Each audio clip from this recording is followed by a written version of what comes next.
Assalamualaikum dan salam sejahtera. Kembali lagi bersama channel Info Semasa, di mana channel ini akan menyiarkan berita-berita politik terkini.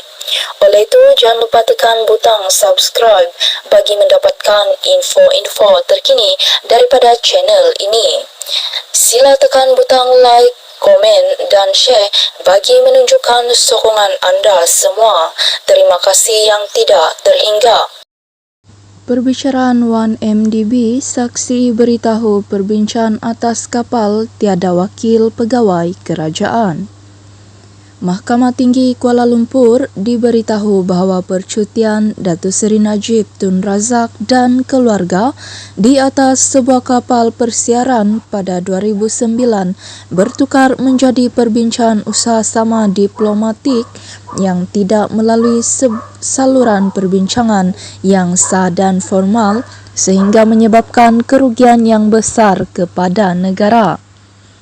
Penguasa Kanan Suruhanjaya Pencegahan Rasuah Malaysia SPRM, Nur Aida Arifin berkata perjumpaan di antara putera Turki yang dikatakan kerabat Arab Saudi dan pengarah Petrol Saudi International Limited PSI, Tareq Obaid dengan Najib dan ahli perniagaan dalam buruan Joe Low ketika percutian itu mengesahkan ia telah menjadi penanda aras kononnya berlaku perbincangan kerajaan dengan kerajaan G2G yang dicanang oleh Najib hingga ke hari ini, lapor bernama. Perbincangan tersebut juga tidak melibatkan pegawai tinggi kerajaan, sedangkan kerajaan terpaksa menanggung pinjaman dana dengan pengeluaran jaminan penuh.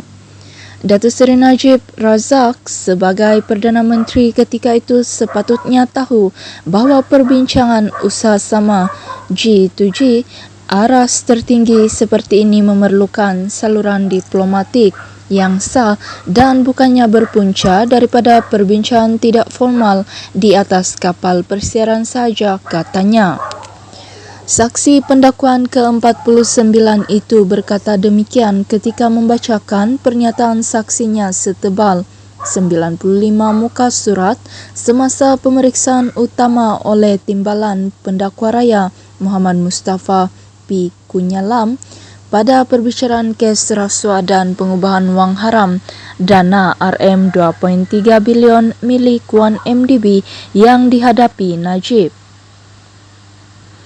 Dalam pada itu, Nur Aida berkata pelantikan Edward L. Morse sebagai penilai aset PSI diragukan kerana laporan penilaian aset PSI disediakan hanya dalam masa 8 hari sahaja, sedangkan nilai aset yang dinilai adalah sangat besar, iaitu US $2.7 bilion dan US $4.5 bilion. Malahan Datuk Seri Najib telah mengarahkan Datuk Syahrul Azral Ibrahim Halmi, bekas Ketua Pegawai Eksekutif 1MDB, untuk tidak membuat penilaian ke atas aset PSI dengan alasan ingin menjaga nama baik bilateral Malaysia dan Arab Saudi dari segi politik dan reputasi. Datuk Seri Najib telah menggunakan Jolo dan Datuk Syahrul Azral untuk memaksa ahli lembaga pengarawan MDB melalui bekas pengerusinya Tan Sri Muhammad Bakir Saleh supaya mengikut arahan dan juga saranan mereka dalam beberapa tindakan dan keputusan berkaitan dengan usaha sama dengan PSI, katanya. Tambah Nur Aida, alasan yang selalu diberikan Najib adalah menjaga hubungan antara dua negara yang dijalin antara kerajaan Malaysia dan kerajaan Arab Saudi, dan ini menyebabkan banyak keputusan dan kelulusan yang dibuat tidak menyebelahi 1MDB dan kerajaan. Mahkamah sebelum ini memberitahu kerjasama 1MDB PSI menyebabkan 1MDB menyuntik dana berjumlah US $1 bilion sebagai modal permulaan yang dibayar secara tunai. Bagaimanapun daripada jumlah itu, $700 juta dilencongkan ke dalam syarikat Goodstar Limited, yaitu syarikat yang dimiliki oleh Jolo.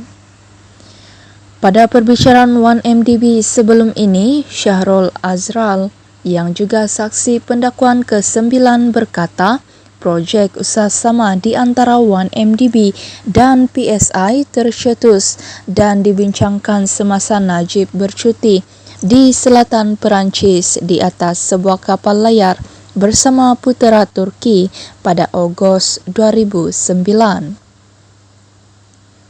Pada Mei 2022 pula bekas pegawai khas Najib, Datuk Wan Ahmad Shihab Ismail Wan Ismail yang iaitu saksi pendakwaan ke-16 memberitahu mahkamah pada hari kedua atau ketiga pelayaran percutian Najib dan keluarga, Najib memaklumkan kepadanya bahawa seorang putera Saudi iaitu putera Turki berada di sebuah kapal lain yang berdekatan dan beliau menjemput Najib sekeluarga untuk minum petang di atas kapal mereka.